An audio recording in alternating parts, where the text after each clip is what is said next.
The great palace of Solara, the alien queen of the Threxian Empire, echoed with silence.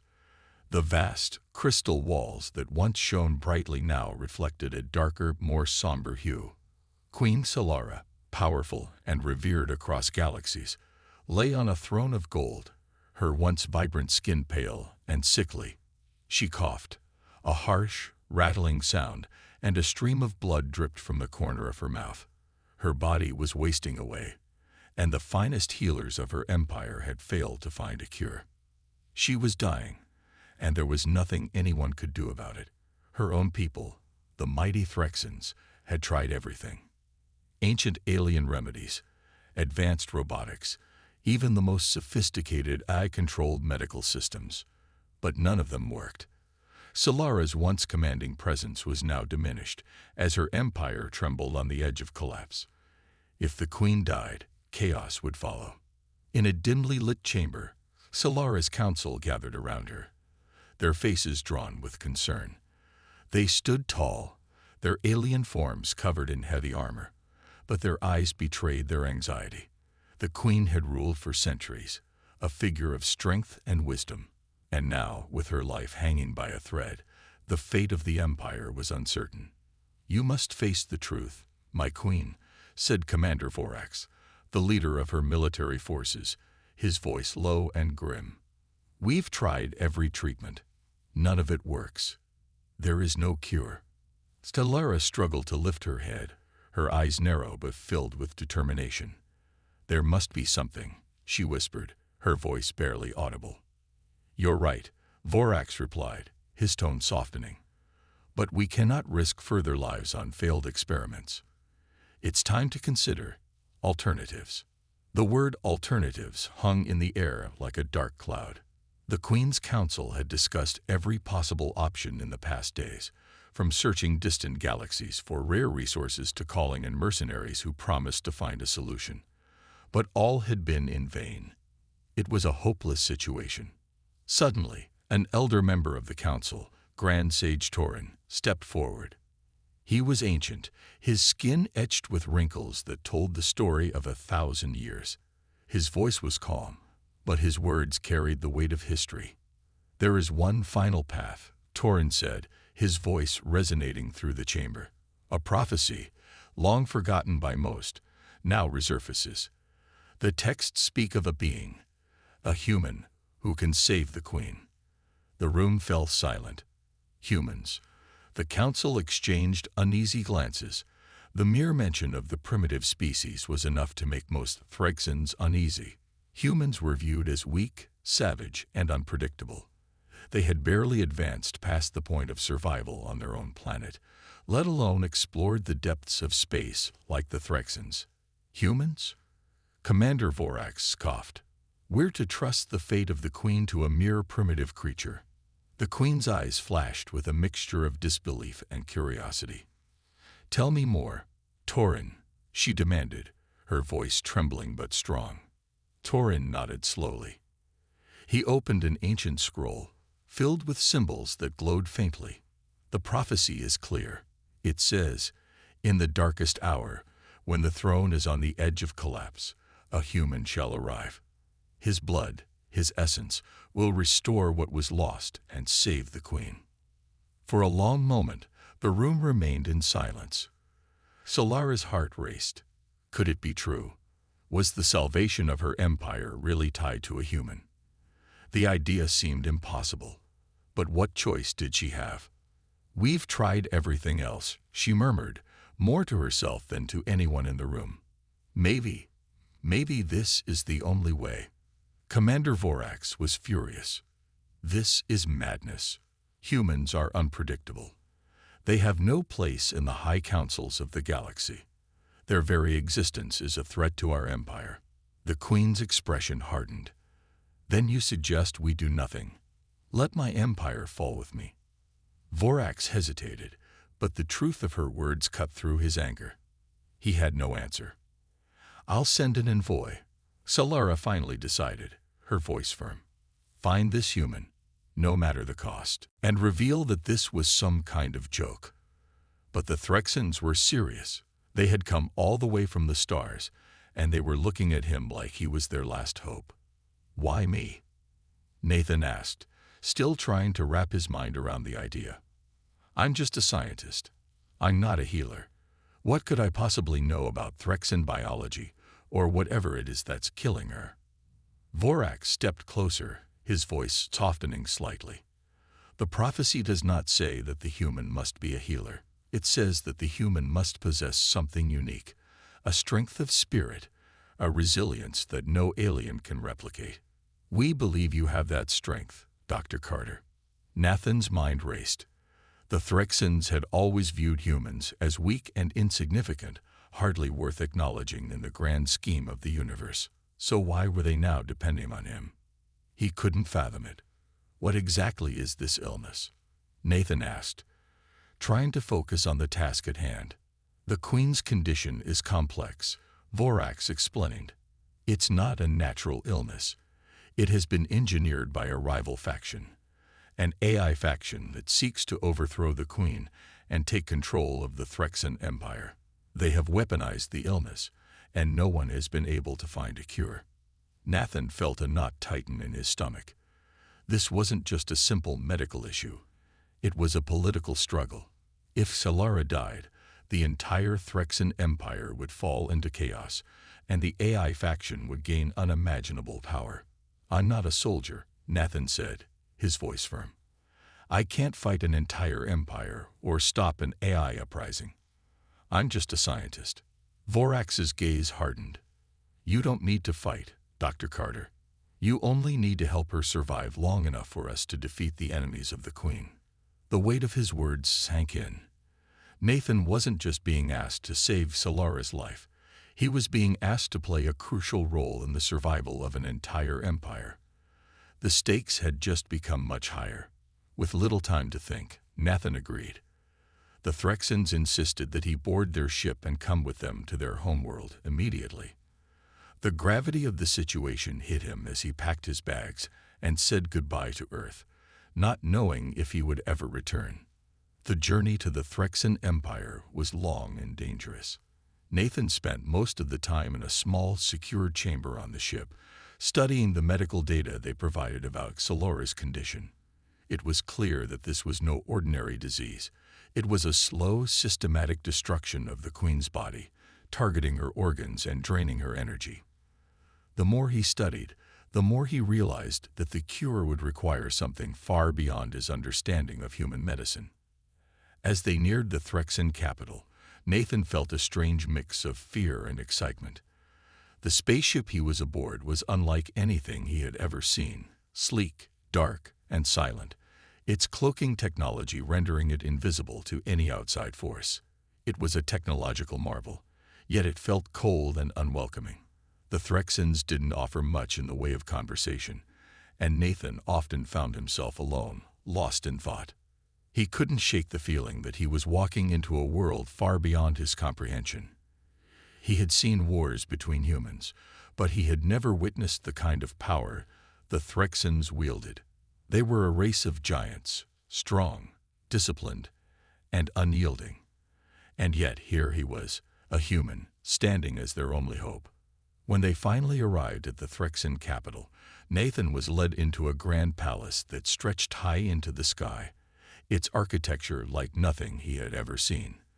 The palace was a symbol of the Threxan Empire's strength and majesty, but it was also a prison, a place where Solara, the once great queen, now lay vulnerable. Nathan was escorted through the palace's corridors by Vorax, and as they approached the queen's chambers, Nathan's heart raced. What would he find? A goddess in her prime, or a broken, desperate figure clinging to life? The door to Solara's chamber opened, and Nathan entered, unsure of what to expect. But what he saw took him by surprise. The council members nodded reluctantly, though most of them still seemed unconvinced. But they had no other choice. The Queen's command was absolute. The decision was made swiftly. Within hours, a fleet of Threxan ships, sleek and advanced, prepared for departure. One of the ships was cloaked in invisibility, a device so powerful that it could hide in plain sight, even from the most advanced sensors. The mission was top secret. The fate of the Queen and the Empire rested on a single human. In the quiet of the royal chambers, Solara gazed out at the stars. She had ruled for centuries, seen countless enemies rise and fall, and defeated the greatest threats the galaxy had ever known. But this was different. Her own body was betraying her, and she was powerless to stop it. She thought of the prophecy, of the human who might be the only one capable of saving her life. What would this human be like? What kind of creature could hold the power to heal an entire species, to reverse the damage that no alien medicine could touch? Solara felt a strange sense of dread mixed with the tiniest spark of hope. Could this be her last chance, or would it turn out to be another false promise, leading her to ruin? As the fleet of ships jumped into hyperspace, the vastness of the universe unfolded before her. Somewhere out there, a human awaited. The journey to Earth would take time, but for the first time in a long while, Solara allowed herself to believe that maybe, just maybe, this strange prophecy could be true. Dr. Nathan Carter sat alone in his small, dimly lit apartment. The room was quiet, except for the soft hum of the old fan in the corner. Outside, the streets of Earth bustled with life, but Nathan had long since distanced himself from the world around him. His heart was heavy, and his mind consumed with painful memories. The war had taken everything from him: his family, his home, his peace of mind. As a brilliant scientist, Nathan had once dreamed of changing the world, of making humanity a powerful force in the galaxy. But after the brutal intergalactic conflict that had ravaged Earth and left its people fractured, those dreams felt like a distant memory. He had retreated into the shadows of his own grief, avoiding any involvement with the military or government. He simply couldn't bear the thought of fighting for a cause that might be lost anyway. Nathan had found solace in his work, conducting research in his lab late into the night, analyzing DNA samples, testing old theories, and creating new technologies that could one day help humanity rebuild. But even his work couldn't erase the emptiness he felt inside. The world had moved on, but he had not. That was until the day the Threxan ship arrived. Nathan hadn't expected anything to change, let alone an alien spacecraft arriving on Earth's doorstep. But there it was, a sleek, dark vessel, hovering above the city like a shadow. The government had quickly tried to cover it up, sending military personnel to surround the area. But Nathan wasn't one to ignore the unusual.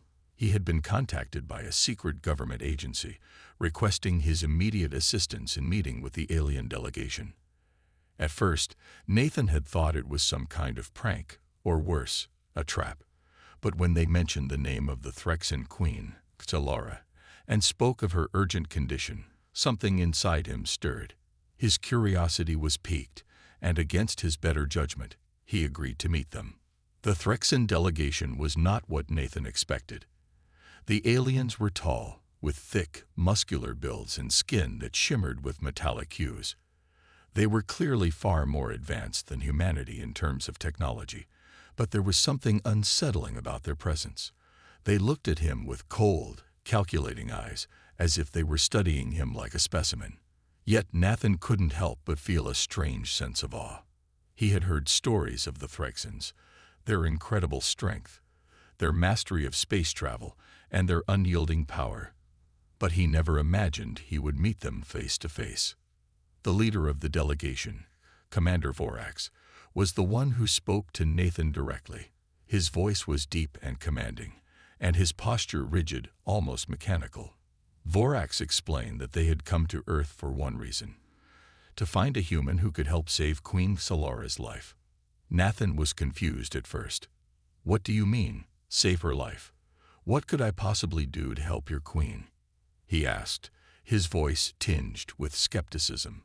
Commander Vorax's eyes narrowed. "The queen is dying, Dr. Carter.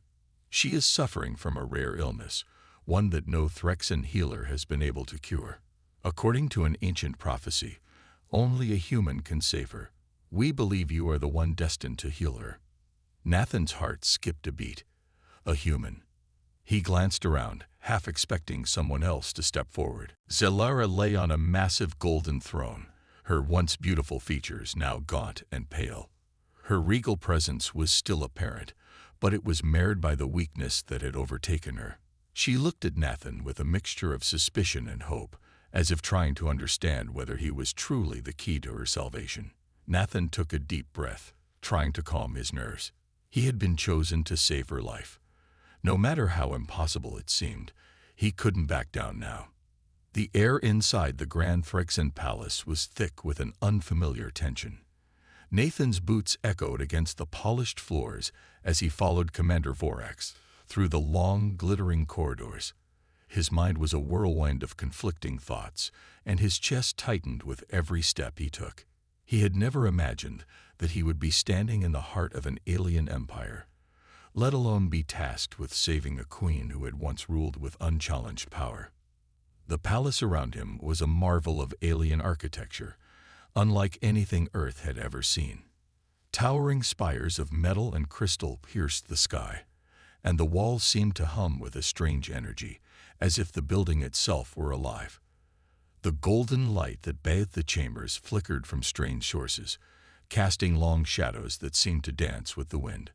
Every corner of the palace exuded wealth and power, and yet there was something unsettling about it. The opulence felt hollow in the wake of the growing crisis. As they neared the Queen's private chambers, Nathan felt the weight of the situation settle even more heavily on his shoulders. The fate of an entire empire rested on his ability to save a woman he had only just met and whom he barely understood.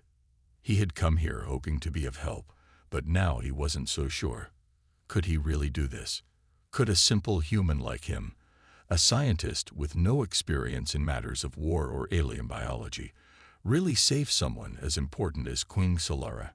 Nathan glanced at Vorax, who was walking ahead of him with purpose. The commander had been nothing but professional so far, but Nathan could sense the tension radiating from him. The Phyrexian people were a proud race, and it was clear that Vorax's loyalty to the Queen ran deep. The thought of failing them weighed heavily on Nathan's mind, but he couldn't turn back now. "We are almost there," Vorax said without turning around. His voice was calm, but Nathan could hear the urgency beneath it. "The Queen needs you, Dr. Carter. Time is running out." Nathan swallowed hard. He could feel the heaviness of Vorax's words pressing down on him. The closer they got to Solara, the more he realized that he was stepping into the unknown, into a world where every decision could mean life or death. As they entered the Queen's chambers, Nathan was struck by the sheer size of the room. The walls were adorned with tapestries depicting scenes of battle, conquest, and the glory of the Phyrexian Empire. At the center of the room, perched high on a throne made of polished obsidian, sat Solara. She was a sight to behold. Tall, regal, and surrounded by an aura of authority that was almost palpable. But despite her commanding presence, Nathan could see the toll the illness had taken on her. Her once lustrous skin now seemed almost translucent, and her golden eyes, which should have gleamed with power, were dull and weary. Her breathing was shallow, and her hand rested limply on the arm of the throne, as if she no longer had the strength to hold herself upright. The Queen's eyes flickered over to Nathan as he entered the room. For a brief moment, their gazes locked, and Nathan felt a strange chill run down his spine. There was something hauntingly powerful about Solara, something that made her seem more like a force of nature than a mere mortal. But at the same time, he saw the vulnerability in her eyes, the desperation for a solution that was growing by the second. "You've come," she said, her voice weak but still commanding. "You are the one they sent to save me." Nathan felt his throat tighten. He hadn't expected to be greeted so directly by the Queen. He had assumed that her condition would render her unable to speak, let alone engage in conversation. But as he looked into her eyes, he saw a woman who was fighting to stay alive, to hold on to the empire she had spent her life building. I'll do everything I can," Nathan stammered, his voice betraying the uncertainty he felt. He cleared his throat, trying to steady himself. but I don't know if I can help you. This illness, it's unlike anything I've ever seen. I don't know what's causing it, let alone how to cure it." Solara's lips curled into a faint smile, though it was clear she was in immense pain. "You are the one who will find the answer," she said, her voice full of quiet confidence. "The prophecy has foretold it. You must trust in yourself, Dr. Carter." Nathan's mind raced. The prophecy. He had heard about it from Commander Vorax, but hearing it spoken by the Queen herself made it feel all the more real. The Threxans had placed all their hope in him, a man who had never been a part of their world, a man who didn't understand their people or their culture. How could he possibly be the one to save their queen? He was no hero, just a man with a shattered past and a broken spirit. Still, there was something in Solara's gaze that made him feel as though he had no choice but to try. The Queen was counting on him, and the weight of her trust was not something he could ignore. "I'll try," Nathan said, his voice steadying with newfound resolve. "I'll find a way to save you." Solara nodded, her golden eyes flickering with what might have been relief. "I knew you would, human. You are our last hope." As Vorax stepped forward to give Nathan the details of the Queen's condition, Nathan took a deep breath and approached the throne. The closer he got to Solara, the more he could sense the danger she was in. Her breathing was labored, and her skin had taken on a faint bluish hue. Every movement she made seemed to require an immense effort. Nathan knelt beside her, setting his medical kit on the ground beside him. He began to examine her, his fingers brushing lightly against her skin. It was cold, unyielding.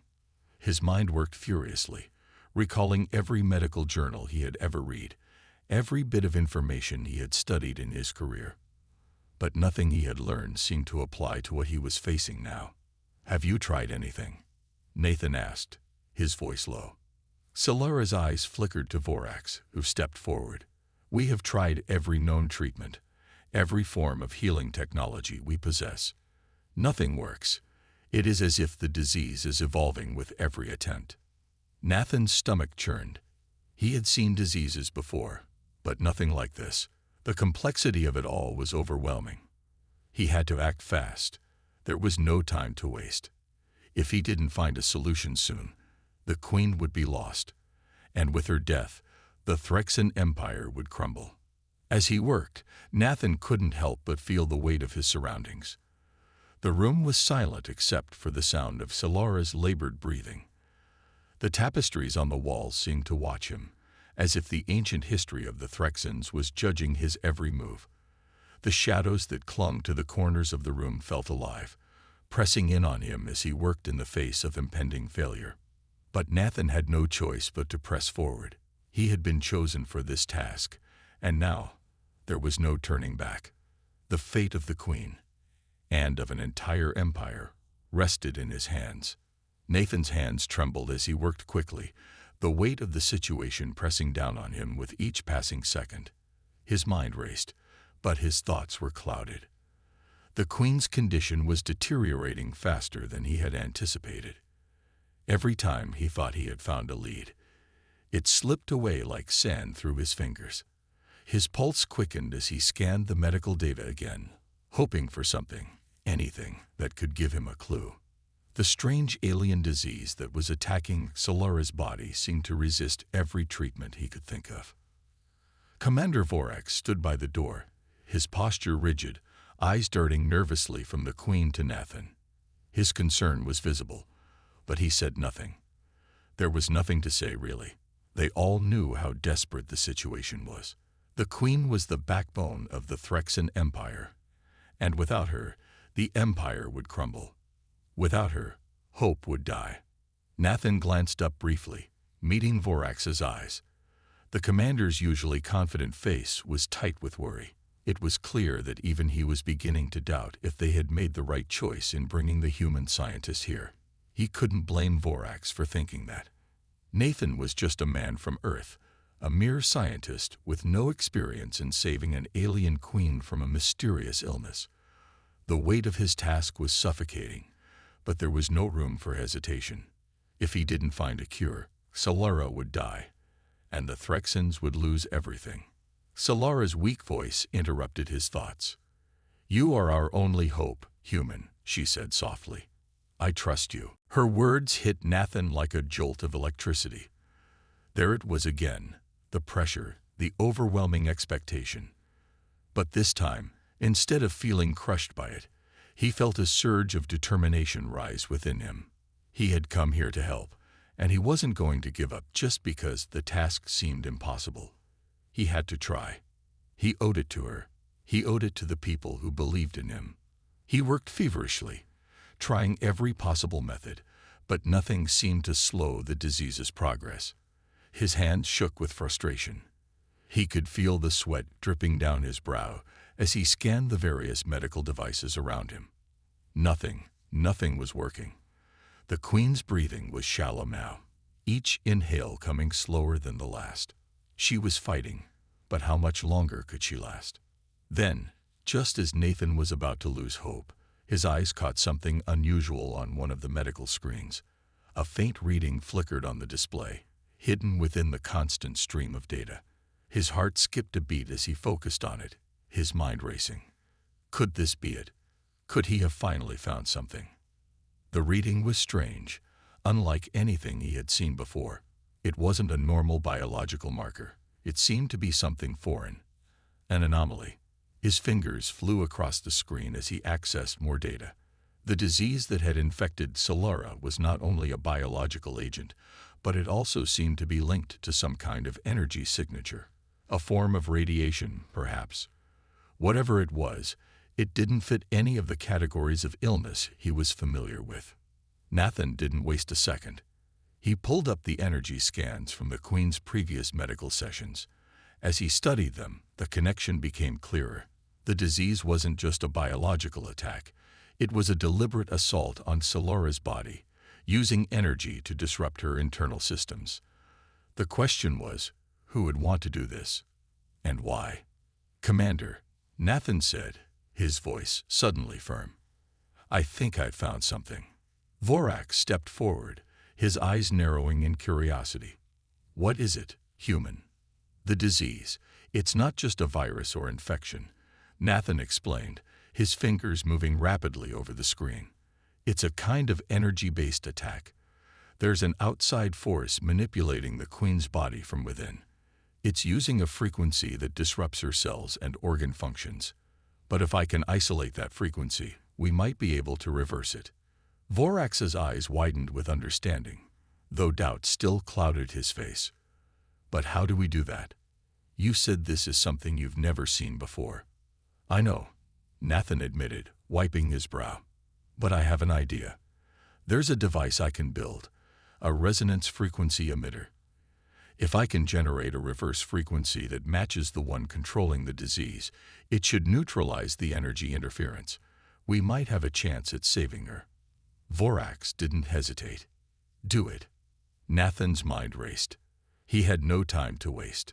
He immediately began to assemble the necessary equipment, pulling together parts from the medical tools and devices in the room. His heart raced with both excitement and fear. This was it. This was the chance he had been waiting for, but it wasn't going to be easy. He wasn't sure the device would even work, and even if it did, there was no telling how much time Solara had left. As he worked, Vorax moved to stand guard by the door, his expression one of fierce determination. He didn't take his eyes off Nathan for a second. The room was thick with the tension of waiting, and the seconds stretched into what felt like hours. Nathan's fingers flew over the equipment, his heart pounding in his chest. The atmosphere in the room was suffocating, and the Queen's weakening breaths filled the silence, each one more labored than the last. Finally, after what seemed like an eternity, Nathan had the device assembled. It was a clunky thing, far from perfect, but it was the best he could do with the limited resources at hand. He connected it to a portable power source and turned it on. The machine hummed to life, its circuits buzzing softly. Nathan held his breath, praying that this would work. He approached the Queen's side and carefully placed the device near her body. Solara's eyes fluttered weakly open, and she fixed him with a look of cautious hope. Nathan met her gaze, his hand trembling slightly as he activated the emitter. The room seemed to hold its breath as the device began to emit a low-frequency hum, the air around them vibrating with energy. At first, nothing happened. For several long seconds, the room was silent except for the sound of the device's hum. But then, Nathan saw it. A faint ripple of light passed over Xalora's skin, like a wave of energy spreading across her body. Her breathing, which had been shallow and uneven, began to steady. The flicker of life returned to her eyes. It was working. Nathan could hardly believe it. For the first time since he had arrived, he felt a glimmer of hope. The Queen wasn't out of danger yet, but the disease's hold on her was beginning to loosen. He kept the device running, watching as the energy readout stabilized. The Queen's vitals were slowly returning to normal. But then, just as hope began to bloom in Nathan's chest, the door to the room suddenly burst open. A figure entered, silhouetted by the harsh light from the hallway behind them. Nathan's heart stopped. The last thing he needed right now was an interruption. Vorax's face went pale when he saw the figure. "No," he muttered under his breath. Nathan turned to see who had entered, and his blood ran cold. It was an enemy, the last thing they needed right now. The door slammed shut with a resounding crash, echoing through the sterile medical chamber. Nathan's heart raced as he spun around, instinctively reaching for anything that could serve as a weapon, though his mind was still focused on the device now humming near Queen Xalora's body. He hadn't expected this, hadn't prepared for the possibility of a new enemy intruding just when things seemed to be turning around. The figure who entered was tall, cloaked in dark armor, his face hidden beneath a black helmet.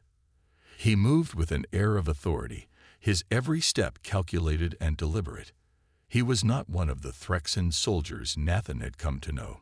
This man, or whatever he was something different, and the look on Vorax's face confirmed it. Vorax stepped forward, his hand instinctively moving toward the weapon holstered at his side. "You should not have come here, Call," he growled, his voice low and dangerous. Call, the mysterious figure, tilted his head slightly, as if savoring the tension in the air. "I have come for what is mine," he said, his voice cold and unyielding. Nathan felt a chill run down his spine. He didn't need to ask what Call meant. The weight of the situation was clear. Call was here to take the Queen. Xalora, still lying on the medical bed, turned her head slightly, her eyes locking with Nathan's. He could see the faintest flicker of recognition in her gaze. But it wasn't fear, it was something more powerful. Determination. She had been through battles before. She wasn't going to let this stranger take her life without a fight. But what could they do? Nathan was a scientist, not a soldier.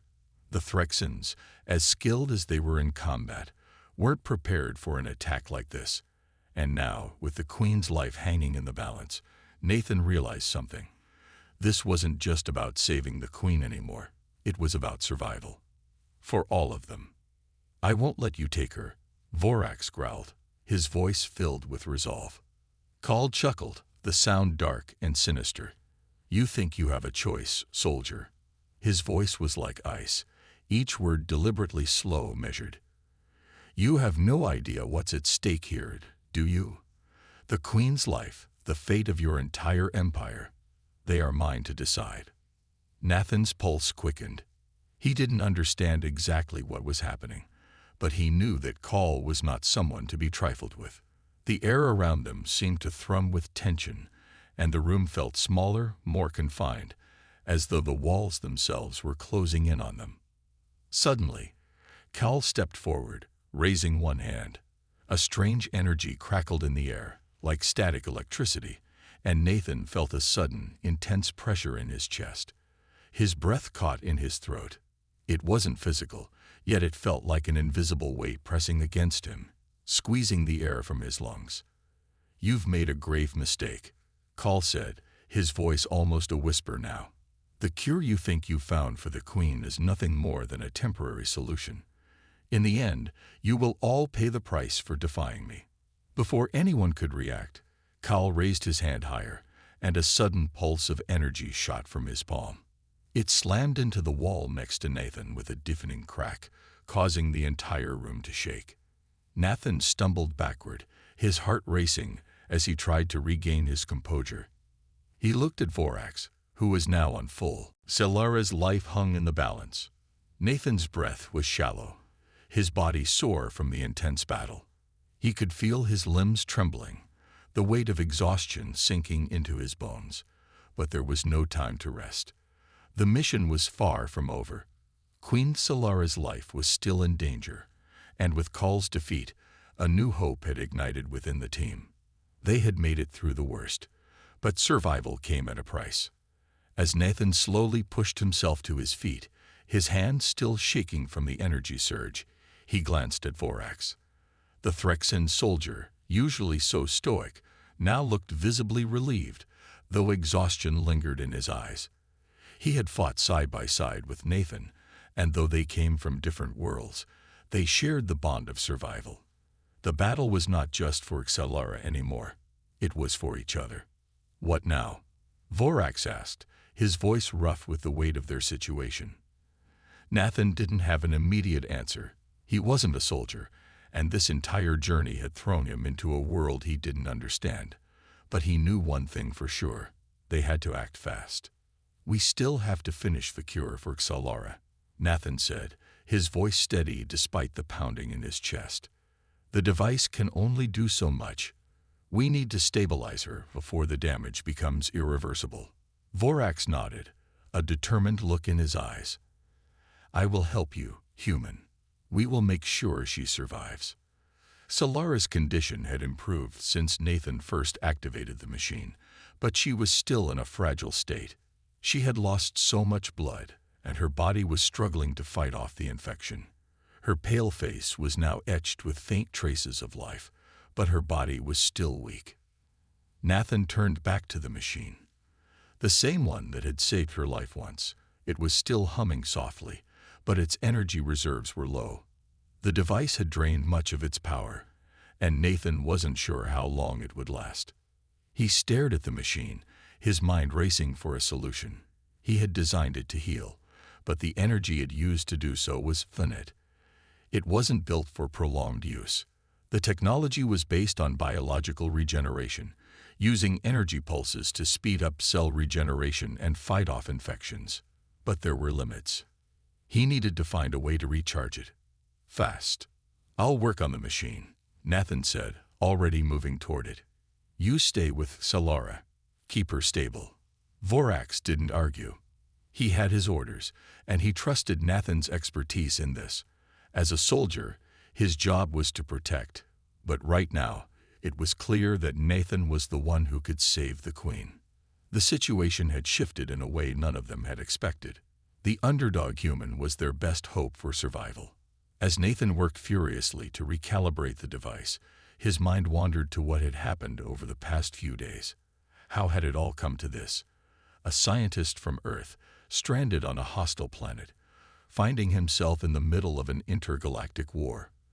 But through it all, he had gained something he hadn't anticipated: friendship, loyalty, and a sense of purpose.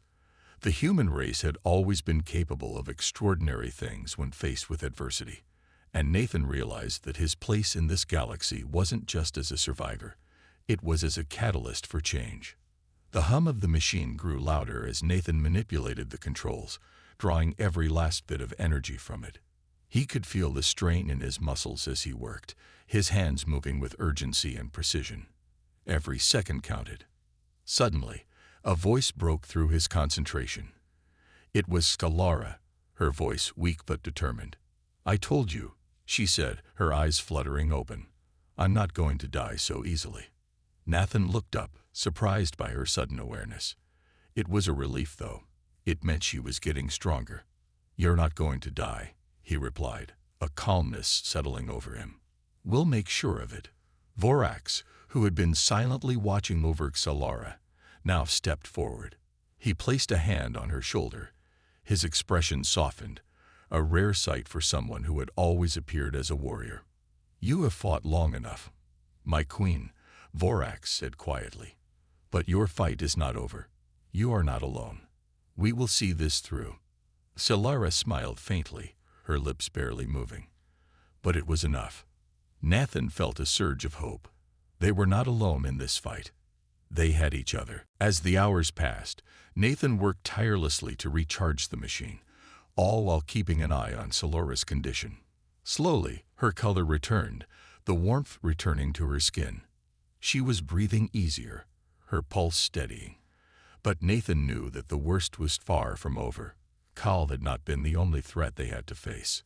"I've almost got it," Nathan muttered to himself as he continued his work. Sweat dripped from his brow. But he couldn't stop now. The cure was just within his reach.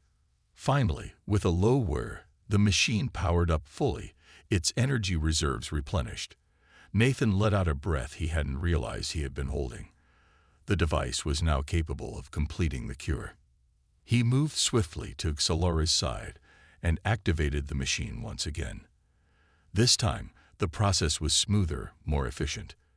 The energy pulses from the device surrounded her, almost as if it were wrapping her in a protective cocoon. The light that emitted from the machine pulsed rhythmically, casting a soft glow in the darkened room. Vorax stepped back, his eyes fixed on the Queen. There was a quiet intensity in the air as they all waited, unsure of what would happen next. For what felt like an eternity, nothing changed. But then, slowly, Solara's eyes opened fully, and she looked up at Nathan, her gaze clear and sharp. "I'm alive," she whispered, disbelief in her voice. Nathan smiled, a wave of relief washing over him. "You're going to be okay." Solara's hand slowly lifted, and she reached out, her fingers brushing against Nathan's arm. "You saved me," she said, her voice filled with gratitude. "You have no idea what this means." Nathan shook his head. "It wasn't just me. We did this together." Vorax stepped forward, his posture as rigid as ever, but there was a soft look in his eyes. "The battle may be over for now, but the war is far from won. We must prepare for what comes next." Solara nodded, her expression hardening with resolve. "You're right, Vorax. We can't stop here. There's much more at stake now. The galaxy will feel the consequences of Khal's actions." With her strength returning, Solara stood up, the weight of her crown no longer a burden but a symbol of her resolve. The Queen was back, and with her they would fight on. Nathan, exhausted but filled with a sense of accomplishment, stepped back. He had done what no one had expected him to do. He had saved the Queen of the Threxan Empire, and in doing so, he had become a hero. But it wasn't just about victory, it was about redemption. For Solara, for Vorax, and for himself. The battle was over, but the war for survival, for peace, for freedom, it had just begun.